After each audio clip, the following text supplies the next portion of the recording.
இன்றைக்கி நம்ம சூப்பரான கிரிங்கிள் டாப்போட ஃபஜ்ஜி ப்ரௌனி ஹெல்த்தியாக எப்படி செய்யலான்னு பார்க்க போகிறோம்.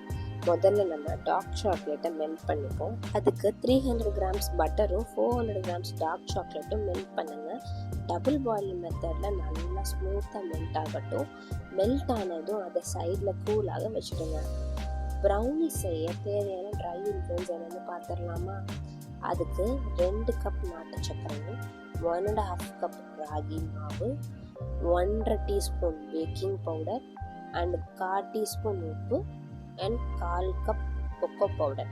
இப்போது பேட்டர் ரெடி பண்ணிடலாம். அதுக்கு 6 முட்டையும் உடைச்சி ஒரு பவுலில் ஊற்றி நல்லா பீட் பண்ணுங்கள். லைட் அண்ட் ஃப்ளஃபி ஆகிற வரைக்கும் பீட் பண்ணுங்கள். அதில் 2 கப் நாட்டு சர்க்கரையை ஆட் பண்ணி ஸ்மூத்தாக பிளெண்ட் பண்ணுங்கள். சர்க்கரை நல்லா டிசால்வ் ஆகி வர்ற வரைக்கும் பீட் பண்ணணும். அப்புறம் ட்ரை இன்க்ரீடியன்ஸை சலிச்சு ஆட் பண்ணுங்கள். அப்போ தான் லம்ஸ் ஃபார்ம் ஆகாமல் ஸ்மூத்தான ப்ரௌனி பேட்டர் கிடைக்கும். ஸ்மூத்தான கன்சிஸ்டன்சி வர்ற வரைக்கும் சர்க்குலர் மோஷனில் பீட் பண்ணுங்கள், எந்த ஒரு கேப்பும் இல்லாமல்.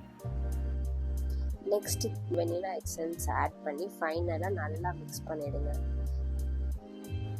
லாஸ்ட்டாக நம்ம மெல்ட் பண்ணி வச்சுருந்த டார்க் சாக்லேட்டை இதில் ஆட் பண்ணி நல்லா மிக்ஸ் பண்ணுங்கள்.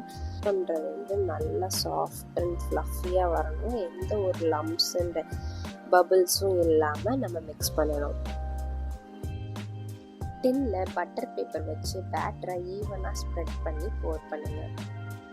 ஓடிஜியை 180 டிகிரி செல்சியஸில் 10 மினிட்ஸ் ப்ரீ ஹீட் பண்ணிவிட்டு அப்புறம் ஒரு 30 to 35 மினிட்ஸ் பேக் பண்ணுங்கள். ஒன்ஸ் பேக் ஆகிடுச்சுன்னா கூல் ஆகட்டும். கூல் ஆன அப்புறம் கட் பண்ணி சர்வ் பண்ணுங்கள். டாப் லேயர் நல்லா கிரிங்கிள் க்ரஸ்ட்டாக வரும். உள்ள சாஃப்ட் அண்ட் ஃபஜ்ஜியாக இருக்கும்.